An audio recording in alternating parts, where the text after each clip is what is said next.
এই জলাবদ্ধতা চট্টগ্রামবাসীর দীর্ঘদিনের সমস্যা। সামান্য বৃষ্টিতেই তলিয়ে যায় নগরীর চকবাজার, বহদ্দারহাট, ১৬ শহর, আগ্রাবাদ সহ বিস্তীর্ণ এলাকা। বর্ষা মৌসুম নয়, শুষ্ক মৌসুমেও জোয়ারে ডুবে যায় চাক্তাই ও মহেশখালীর দুই পাশ। সিটি কর্পোরেশনের বাসিন্দাদের অভিযোগ, জলাবদ্ধতা নিরসনের প্রতিশ্রুতি দিয়ে ২০১০ সালে এম মজুর আলম মেয়র নির্বাচিত হয়েছিলেন, কিন্তু সেই প্রতিশ্রুতি পুরোপুরি বাস্তবায়ন হয়নি। এখানে পরিষ্কার করা হয় না।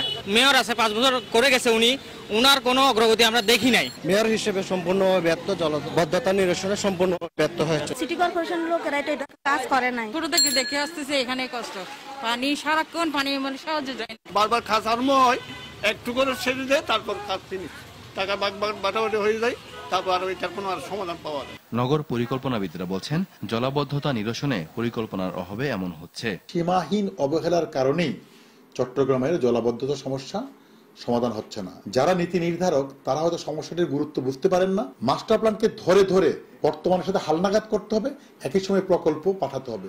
বিদায়ী মেয়র এম মঞ্জুর আলম জানান, জলাবদ্ধতা নিরসনে কর্ণফুলী নদীর তলদেশে খনন সহ মাস্টার প্ল্যান বাস্তবায়নে ৩,০০০ কোটি টাকা প্রয়োজন।